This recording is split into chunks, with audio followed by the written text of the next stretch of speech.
abangnya itu kan nengok kanan tuh ya. Nah, di sebelah kanan itu spot orang mandi sama cuci piring. Airnya ngalirnya ke kanan. Orang ngamen ke rumah makan, kan dibayar, nggak ada pengamen yang ngasih duit. Iya sih, iya sih Pak, logikanya kayak gitu. Iya, cuman saya bukan, pokoknya intinya, pokoknya saya gila dah gitu.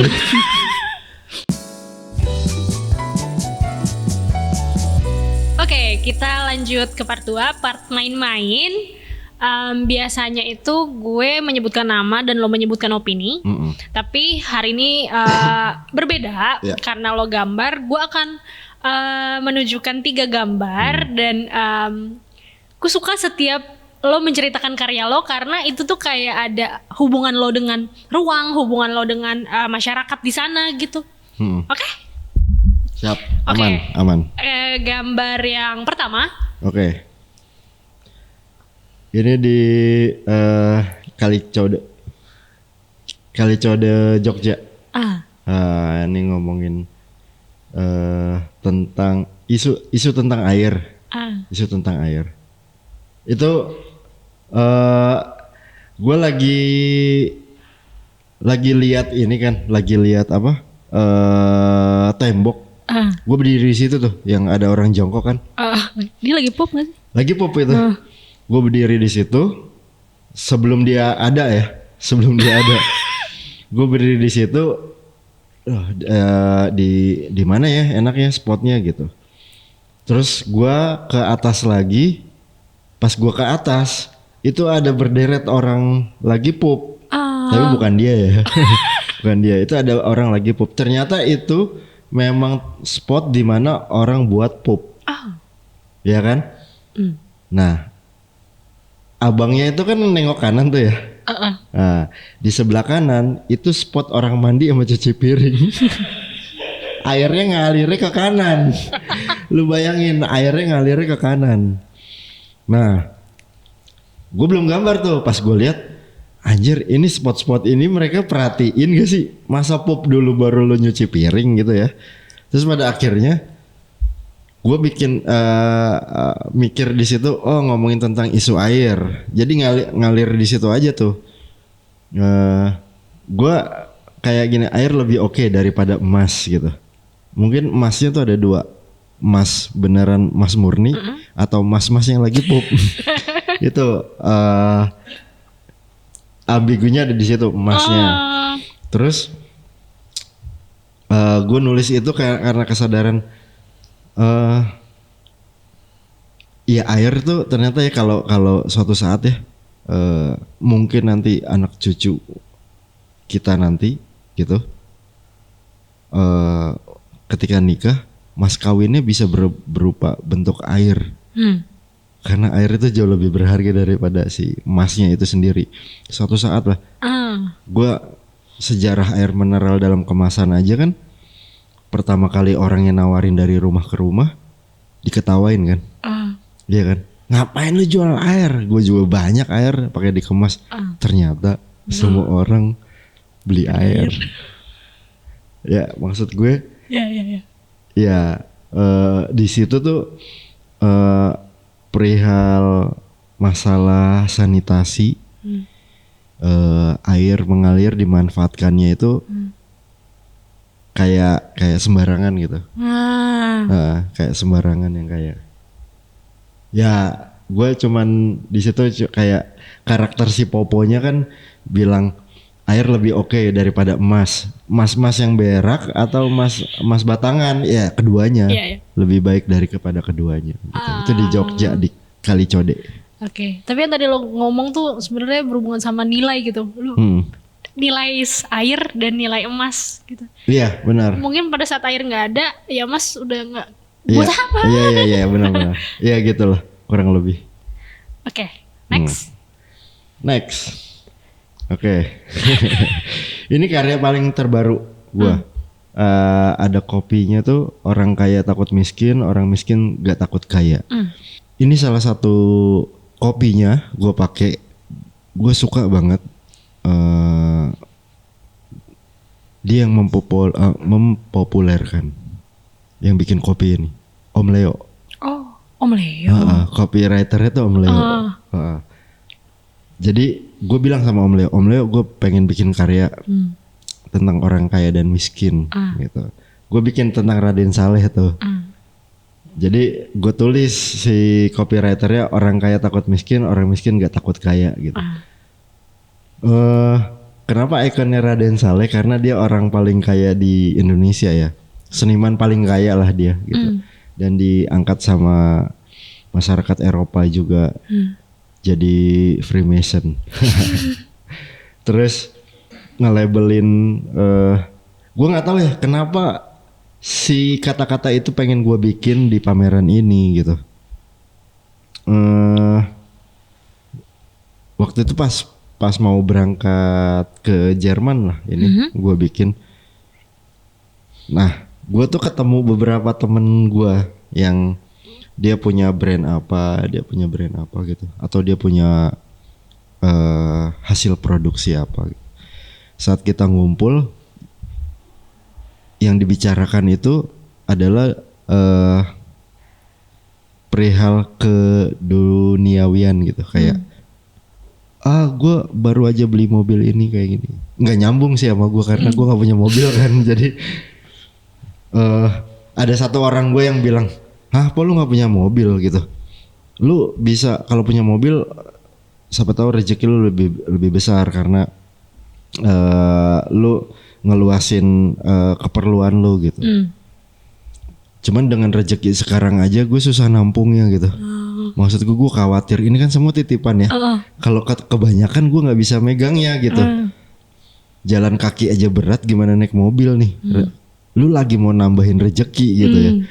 Jadi gue pikir setiap goal kebanyakan teman-teman gue ketika dia sukses, seberapa banyak kebendaan yang mereka kumpulkan. Nah sedangkan gue itu sedang mengurangi kebendaan gue. Sebelum berangkat sini gue ngebuang 8 baju gue loh yang udah kayaknya ini mestinya harus udah dikasih nih gitu. Jadi beneran meringkas hidup, dalam arti apa yang gue punya kalau berlebihan gue ringkas, kalau cukup, kalau bisa lebih dikit lagi gitu. Jadi sesimpel mungkin, seringkas mungkin gitu.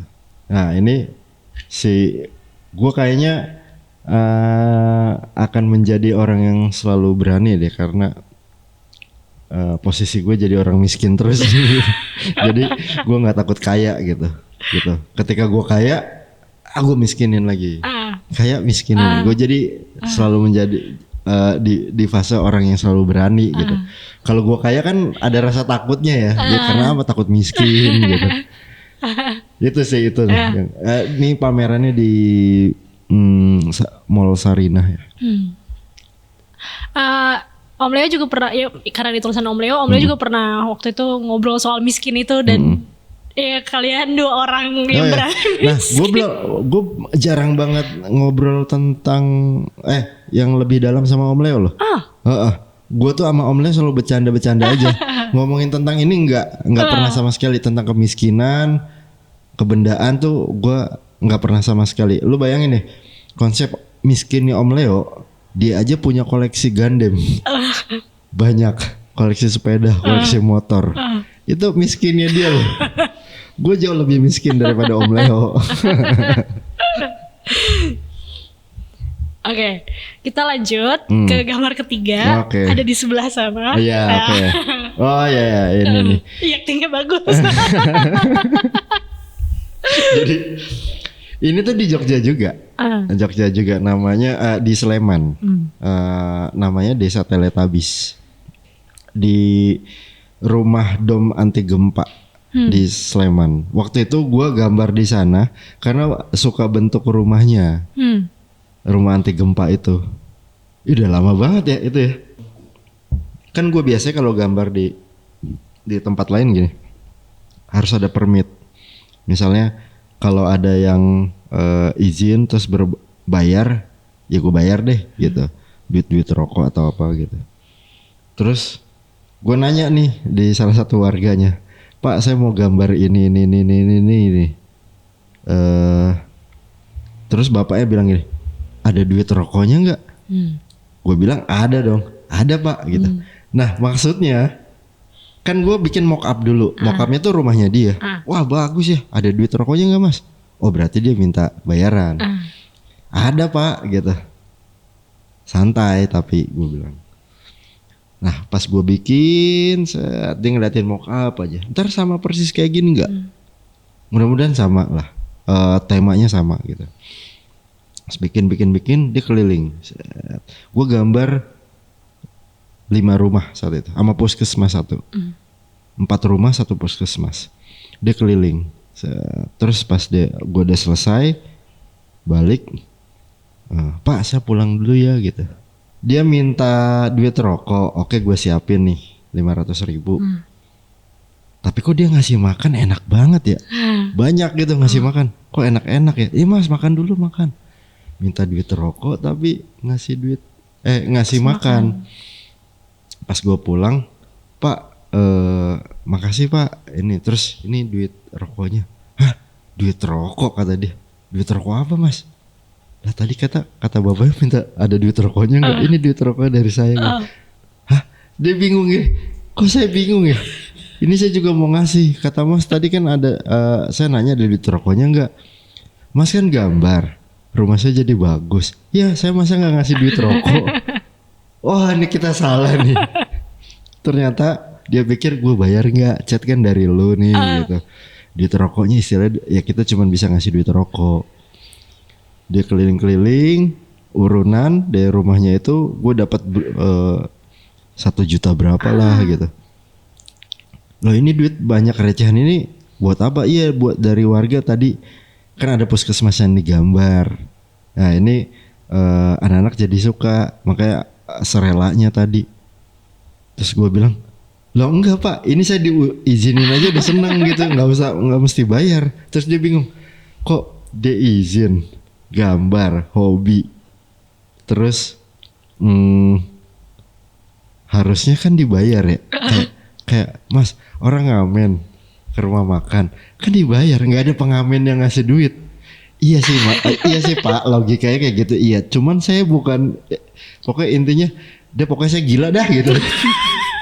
Jadi ini Pak De udah tua sih, udah tua. Dia tuh bahasa Indonesia sama bahasa Jawa campur gitu. Lucu banget. Dia mengapresiasi karya gue melebihi orang-orang yang di galeri malah. Gue ngelihat, wah gila ini ini banget lah, tulus banget orangnya gitu. Lucu sih itu. Gue bikin teksnya apa ya, gue lupa. Salah satu yang ada di puskesmas yang lebih seru sih, ngomongin tentang kesehatan. Sarapan dan kesehatan. Jadi di puskesmasnya itu kalau pagi jual ini kayak jual nasi uduk, bihun kayak gitu-gitu, jual gorengan kalau pagi. Jadi ngomongin sarapan dan kesehatan lah. Gue lupa ada kopinya sih, ada kalimatnya gitu. Nanti gue kasih unjuk. Yang ini kan cuman yang di rumah Teletubbies, yang di rumah warga nih. Iya nih. Ini di rumah warga. Ada salah satu lagi nanti. Ntar gue ajak deh ke sana foto sendiri ya. Actingnya berlebihan. Nah pada akhirnya ketika ada gambar-gambar itu, ternyata gambar rumah yang gue gambar membantu mbah-mbah untuk pulang ke rumahnya. Karena rumahnya bentuknya sama semua, halamannya sama semua, nggak ada nomornya, nggak ada nomor rumahnya, kan baru waktu itu ya. Jadi pas mbahnya pulang, ya mas digambarnya jadi aku inget rumahku yang mana gitu. Jadi banyak warga sana kan bangunannya sama, semuanya bersih. Pas masuk, loh bukan rumah gua gitu. Dan itu ngebantu orang tua di sana. Kalau sekarang udah ada nomornya kayaknya sih. Landscape-nya udah beda. Masih gitu. Suka mampir ke Sleman? Semenjak pandemi enggak lah, udah ada 3 tahun. Udah 3 tahun enggak main ke sana. Kayaknya mas-masnya atau bapak-bapaknya masih inget sih. Tapi kecolongan sih waktu itu gue. Pas gue nyari sponsor sih waktu itu. Nyari sponsor untuk bisa beli cat lebih banyak. Bisa gambarin berapa puluh rumah yang ada di sana, ngegambarin sesuai karakter kepala rumah tangganya. Ya kemarin kan si Mbak itu petani. Petaninya jagung, ada yang tebu, ada yang apa. Itu karakter dia petani apa. Terus ada juga yang Pak Pos gitu. Jadi gue gambarin. Kemarin tuh ada yang Pak Pos juga sih. Gitu. Lama nih nggak terkumpul dananya, gue nabung juga nggak bisa. Ada keperluan lain, terus bikin proposal juga lama. Akhirnya dipakai idenya sama salah satu brand. Salah satu brand yang sayangnya di sana nggak mewakilkan kepala rumah tangganya, cuman karakter warna-warni doang. Ya kayak di kampung apa tuh yang di Malang yang warna-warni itu, cuman gitu doang. Ya tipikal pemerintah yang apa-apa harus warna-warni itu, males kan. Nah kalau kemarin tuh tadinya pengen kerja sama seniman lokal juga, ngebaca ruang yang ada di sana. Jadi namanya Sowan Project. Sowan itu adalah silaturahmi dalam bahasa Jawa, gitu. Oke. Itu aja hari ini. Gambarnya bagus ya. Sleman tuh kayak gitu ya Mas? Iya kayak gitu. Itu Sleman. Oke. Ditunggu Sowan Project selanjutnya. Amin, atau project-project lainnya. Semoga lancar. Amin. Ditunggu apa ya? Menu Warpapski yang baru sama teman-teman media. Apa nama medianya lupa, kok gue lupa ya. Katanya nonton lo. Iya, gue tuh nontonnya bukannya Maple ya? Iya Maple kan. Gue takut salah, gue pikir tuh Maple tuh itu agensinya juga. Bukan ya. Oke. Iya Maple. Sama teman-teman Maple. Maple ya. Oke, terima kasih sama-sama Mas Popo. Sampai jumpa di Rewind selanjutnya. Bye bye.